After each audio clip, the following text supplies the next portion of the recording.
Snow fell in quiet sheets over the sleeping city, swirling through cones of streetlight like soft, glowing dust. The sidewalks shimmered with slush, and the few people still out hurried toward home, collars turned up, bags of last-minute gifts clutched tight. Inside the little Italian restaurant on the corner, the windows glowed with amber warmth, a world apart from the cold. Laughter drifted from within, the sound of forks against porcelain and soft Christmas music filling the air. Outside, Daniel stood shivering, one hand shoved deep into his coat pocket while the other fidgeted with his phone. His reflection in the glass looked like a stranger, tired eyes, dark circles, his hair still damp from the snow. His coat was years old, its seams frayed, and his work boots left small puddles on the pavement. He checked the time again. 8:47. He was 47 minutes late. He let out a slow breath, fogging the glass, then wiped it away absently. Through the window, he could see tables filled with smiling couples, people holding hands, sipping wine, leaning close in the glow of candlelight. He felt an ache twist somewhere in his chest. He didn't belong here. He should have gone home. But he'd promised his friend Mark he'd go through with it. Just one night, Mark had said, smirking over a beer. She's classy, but not the uptight type. She said she wanted to meet someone real. You'll like her. He'd laughed then, thinking Mark was joking. A CEO meeting a single dad who patched pipes for a living. It sounded like the setup for a bad holiday comedy. But somehow, a text had followed from an unknown number, polite, brief, signed A. Hayes. She'd agreed to meet him at 8, on Christmas Eve of all nights. And he'd meant to be on time. He really had. Until the call came from Mrs. Green across town. Her pipes had burst again, water flooding the hallway. She was 86, living alone. He couldn't just leave her freezing. So he fixed it, even as the minutes ticked away. By the time he'd finished, it was nearly 9. He almost turned around twice on the walk here. But something inside him, the stubborn flicker that had survived every setback, every lonely Christmas, pushed him through the door. Warmth hit him immediately. The scent of garlic and wine filled the air. The hum of soft jazz made the world seem far gentler than the one outside. Heads turned as the door closed behind him. A few diners glanced up, curiosity flickering in their eyes before turning back to their meals. He was out of place, and he knew it. "Good evening, sir," said the hostess, her tone polite but uncertain. "Do you have a reservation?" He cleared his throat. "Yeah, under Miller." She paused, typing something into her small terminal, then looked up in mild surprise. "Ah, yes, Ms. Hayes has been waiting." His chest tightened at that. Waiting. He had been sure she'd left by now, written him off as another no-show. But she hadn't. He followed the hostess through rows of tables, his heart pounding louder than the music. She was sitting near the window, her back straight, her hands resting calmly on the tablecloth. Her black dress shimmered softly in the candlelight. Her hair, chestnut brown, was swept into a loose knot at the back of her neck, a few strands falling free around her face. She was beautiful, but not in a way that felt distant. Her expression was poised, thoughtful, with eyes that held a quiet strength. Daniel stopped a few feet away, feeling suddenly aware of every smudge on his coat, every scrape on his hands. "Ms. Hayes?" he asked, his voice rougher than he intended. She looked up, and the faintest smile curved her lips. "You must be Daniel." He nodded awkwardly. "Yeah, and I owe you an apology. I know I'm late, really late. I had to finish a job. Ladies' heat was out, and you fixed it," she said simply. He blinked. "Yeah, couldn't leave her like that, not tonight." Her smile softened. "Then you're not late." He hesitated, unsure he'd heard right. "I'm not." She shook her head, her gaze steady. "You were where you needed to be." He stood there for a second, unsure what to say. People didn't talk like that, at least not to him. Not since his wife had passed away 5 years ago, not since his life had shrunk into bills, work, and bedtime stories for his daughter. "Still," he murmured, sliding into the chair opposite her, "you didn't have to wait." "I wanted to," she replied, taking a small sip of her wine. "Besides, it's Christmas Eve. I figured if you didn't show up, I could at least enjoy the evening and pretend you were some tragic movie character who got caught in a snowstorm." He laughed softly, a sound that felt strange on his lips. "Almost did, actually. Roads are a mess." Her eyes brightened with humor. "So you're saying my theory wasn't far off?" "Not at all. The tension began to ease. He watched her as she set her glass down, her fingers graceful, confident. There was something magnetic about her calmness, something that pulled him out of his nerves. She wasn't judging him, she was just there. Present. They ordered dinner, pasta for him, risotto for her. As the waiter walked away, she asked, "So, you're a plumber?" "Yeah," he said, rubbing the back of his neck. "Not glamorous, but it pays the bills. Most days." She tilted her head. "You must be good at it. Mrs. Green must think so, at least." He chuckled. "You'd think I saved her from an earthquake every time I fix a leak. She bakes cookies as payment half the time." Amelia's smile widened. "That sounds oddly lovely." He shrugged. "Sometimes it is. Sometimes it's just crawling under sinks wondering where I went wrong with my life." "That depends," she said. "Maybe you went exactly right." He frowned, curious. "What makes you say that?" She leaned forward slightly. "Because you showed up. You fixed someone's heat instead of worrying about impressing a stranger. And now you're here, still trying. That's not wrong, Daniel." He looked at her for a long moment, trying to understand why her words felt like they mattered so much. Maybe it was the way she said his name, gentle, like she'd known him longer than an hour. Maybe it was the quiet conviction in her tone. "I'm just not used to people waiting," he said quietly. "Most don't." She smiled, that calm warmth never leaving her eyes.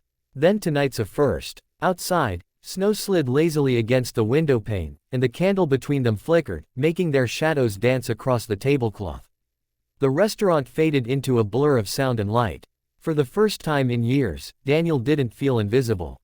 He felt seen, really seen. When their meals arrived, she asked about his daughter, and his face lit up. He told her about Lila, how she'd insisted they bake cookies for Santa, even though the oven barely worked. He told her about her drawings taped all over their walls, and how she'd said she wanted to be a Christmas decorator when she grew up. Amelia listened, smiling, her chin resting lightly on her hand. "She sounds wonderful," she said. "She is," he replied softly. "She's the reason I'm still standing." Amelia nodded, eyes thoughtful. "Then I'm glad you were late tonight, Daniel. Because you weren't just fixing a pipe, you were proving what kind of man you are." He sat there in silence, unsure what to do with that kind of grace. The world outside was cold, lonely, full of noise. But here, beneath the golden light of a Christmas candle, he felt something he hadn't felt in years. Hope. By the time they left the restaurant, the world outside had turned silent and white. The snow was falling heavier now, a steady curtain that softened everything. The parked cars, the empty benches, the glow of Christmas lights strung along the street. The restaurant door closed behind them with a small jingle, and the muffled quiet of the winter night wrapped around them like a blanket. Daniel took a deep breath, his lungs filling with the cold air, and for once, he didn't mind the bite of it. The warmth from the evening still lingered somewhere inside him. Amelia stepped out beside him, adjusting her scarf as the wind lifted a strand of hair across her face.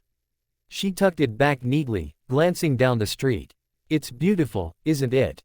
she said softly. He nodded, hands buried deep in his pockets. "It is. When you're not driving in it." She laughed, a light, melodic sound that made him smile despite himself. Her breath turned to mist in the air, curling away like ghostly ribbons. They started walking slowly down the sidewalk, side by side, not in a hurry to say goodnight. The snow crunched under their shoes in perfect rhythm. For a while, neither spoke. The city around them had gone quiet, most shops were closed, save for a few bakeries and a florist still glowing faintly on the corner. Somewhere in the distance, a church bell chimed 9. Amelia glanced at him from the corner of her eye. "You know," she said, "when I agreed to this blind date, I didn't expect much. My assistant set it up as a joke, actually." Daniel looked over, amused.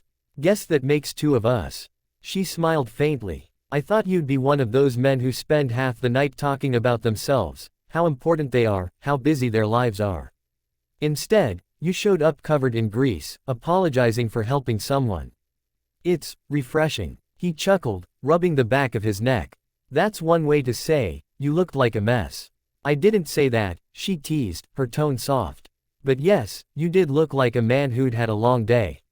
He sighed. "Every day's a long day. But it's not bad. Keeps me grounded. Keeps me grateful." Amelia's expression softened at that. Grateful, she repeated quietly. I like that word. I don't think I've used it much lately. He tilted his head. Why not? She hesitated, glancing ahead. Maybe because I've been too focused on what I don't have. When you spend years building something, companies, goals, an image, you start mistaking that for a life. But then you look around one night and realize you've got no one to share it with. He watched her face as she spoke, the honesty in her tone surprising him. She didn't sound like the composed executive from earlier. She sounded human, lonely, even. I get that, he said after a moment. After my wife passed, I threw everything into work, too. Told myself I was doing it for my daughter. Maybe I was. But some nights, he trailed off, his voice tightening slightly. Some nights, it's hard not to feel like I'm just running in place.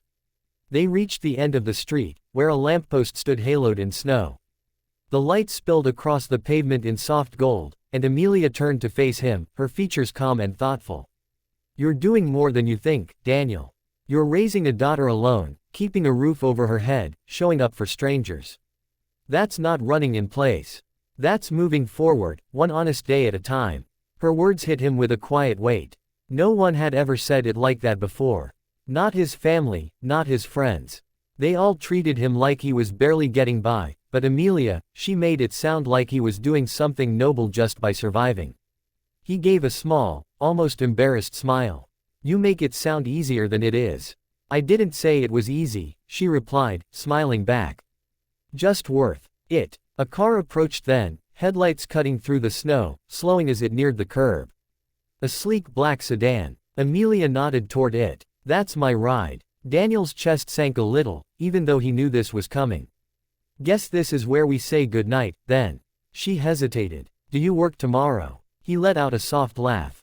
On Christmas Day? No. Even the leaky pipes take a holiday. And your daughter? You said her name was Lila. Yeah, he said, his face brightening at the mention. She's probably asleep by now, dreaming about presents. I didn't have the heart to tell her Santa's broke this year. Amelia frowned gently. You didn't get her gifts. He nodded. A few small things. Coloring books, gloves, a scarf I found on sale. Nothing fancy. I couldn't afford a tree this year, so I hid them under the couch. Told her Santa's workshop was low on elves this season. Something flickered in Amelia's eyes, part sorrow, part admiration. She's lucky to have you, she said softly. I don't know about that.